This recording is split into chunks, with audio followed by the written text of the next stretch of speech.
Cristo, justiça nossa. Palestra matutina aos pastores na Assembleia da Associação Geral, realizada em novembro de 1883, em Battle Creek, Michigan. Publicada em Gospel Workers e Mensagens Escolhidas, livro 1, páginas 350 a 354. Se confessarmos os nossos pecados, Ele é fiel e justo para nos perdoar os pecados e nos purificar de toda injustiça. 1 São João, capítulo 1, verso 9. Deus requer que confessemos nossos pecados e, perante Ele, humilhemos o coração. Devemos, porém, ao mesmo tempo ter confiança nele como um terno Pai, que não abandona aqueles que nele põem a confiança. Muitos dentre nós andam pela vista, e não pela fé. Cremos nas coisas que se veem, mas não avaliamos as preciosas promessas que nos são dadas na palavra de Deus. E, no entanto, não podemos desonrar a Deus mais decididamente do que mostrando que desconfiamos do que Ele diz e pomos em dúvida se o Senhor é sincero para conosco ou nos está enganando. Deus não se desanima conosco por causa de nossos pecados. Podemos cometer erros e ofender o seu Espírito, mas quando nos arrependemos e vamos ter com Ele com o coração contrito, Ele não nos faz voltar. Há empecilhos a serem removidos. Tem-se acariciado sentimentos errados e tem havido orgulho, presunção, impaciência e murmurações. Tudo isso nos separa de Deus. Os pecados devem ser confessados. Tem de haver mais profunda obra de graça no coração. Os que se sentem fracos e desanimados podem tornar-se fortes varões de Deus e fazer nobre trabalho pelo Mestre. Devem, porém, trabalhar de um ponto de vista elevado. Não devem ser influenciados por nenhuns motivos egoístas. Temos de aprender na escola de Cristo.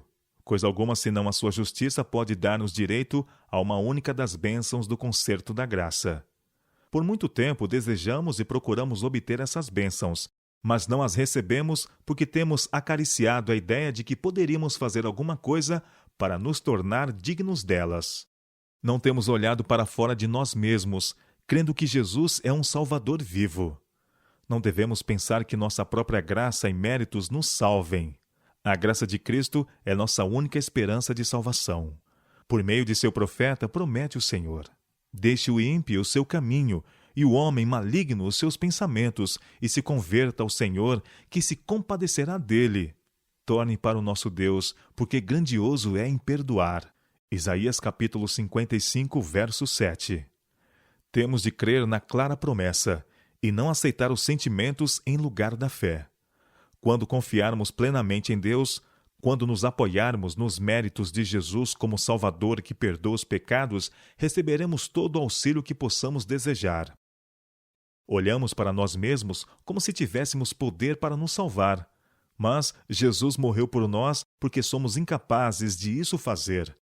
Nele está nossa esperança, nossa justificação, nossa justiça.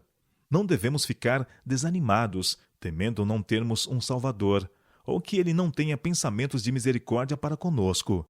Agora mesmo está Ele prosseguindo em sua obra em nosso favor, convidando-nos para nos achegarmos a Ele em nosso desamparo e sermos salvos.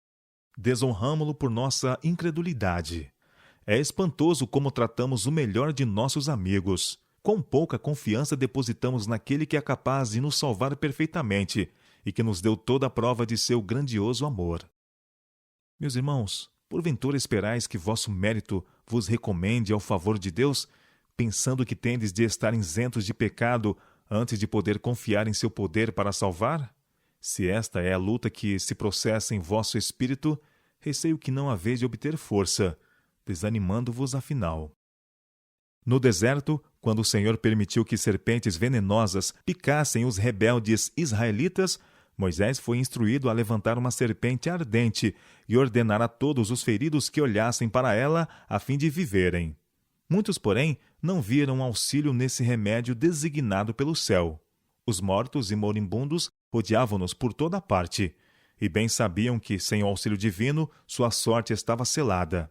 Mas lamentavam seus ferimentos, suas dores e morte certa, até que se lhes esvaíssem as forças e os olhos se tornavam vidrados, quando podiam ter recebido cura instantânea.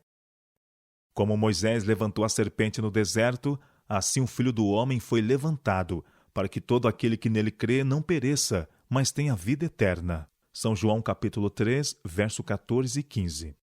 Se sois conscientes de vossos pecados, não dediqueis todas as vossas faculdades a lamentá-los, mas olhai e vivei. Jesus é o nosso único Salvador, e embora milhões de pessoas que careçam de cura rejeitem a misericórdia por ele oferecida, ninguém que confie em seus méritos será deixado a perecer. Conquanto reconheçamos nosso estado de desamparo sem Cristo, não nos devemos desanimar. Devemos confiar num Salvador crucificado e ressurreto. Pobre alma desanimada e ferida do pecado, olha e vive. Jesus empenhou sua palavra. Ele salvará todos os que se chegarem a ele. Vinde a Jesus e tereis descanso e paz. Podeis ter agora mesmo essa bênção. Satanás sugere que sois desamparados, que não podeis abençoar-vos a vós mesmos.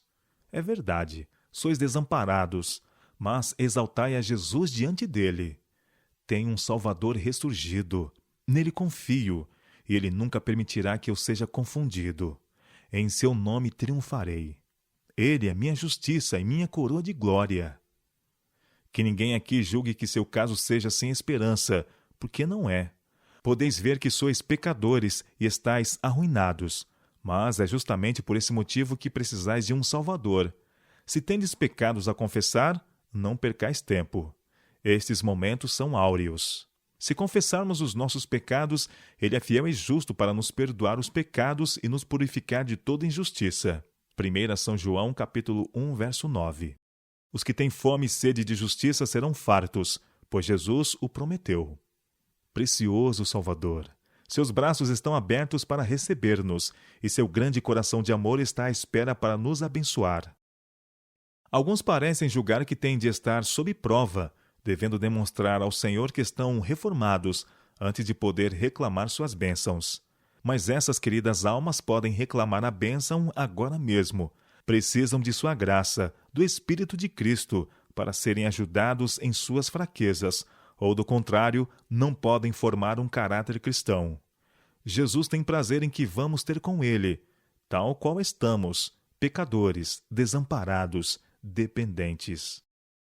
O arrependimento, assim como o perdão, é dom de Deus por meio de Cristo. É pela influência do Espírito Santo que somos convencidos do pecado e sentimos nossa necessidade de perdão.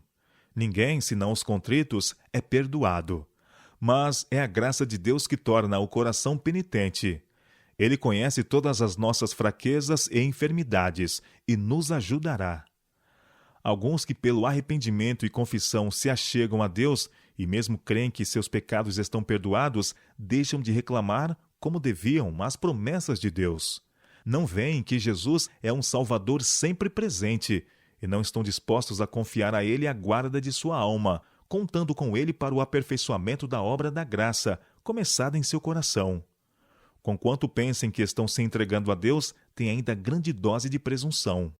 Há almas conscienciosas que confiam parcialmente em Deus e parcialmente em si mesmas. Não esperam em Deus para ser guardadas por eles, mas confiam na vigilância contra a tentação e no cumprimento de certos deveres para serem por eles aceitas. Não há vitórias nesta espécie de fé. Essas pessoas labutam sem propósito algum. Têm a alma em contínua escravidão e só encontrarão descanso quando depuserem seus fardos aos pés de Jesus. A necessidade de constante vigilância e de fervorosa e eterna dedicação. Isto, porém, virá naturalmente, se a alma é guardada pelo poder de Deus mediante a fé. Nada podemos fazer, absolutamente nada, para nos recomendar ao favor divino. Não devemos absolutamente confiar em nós mesmos, nem em nossas boas obras. Mas, quando, como seres erradios e pecadores, nos chegamos a Cristo, encontramos descanso em seu amor. Deus aceitará a cada um dos que se chegam a Ele, confiando inteiramente nos méritos de um Salvador crucificado. Brota o amor no coração.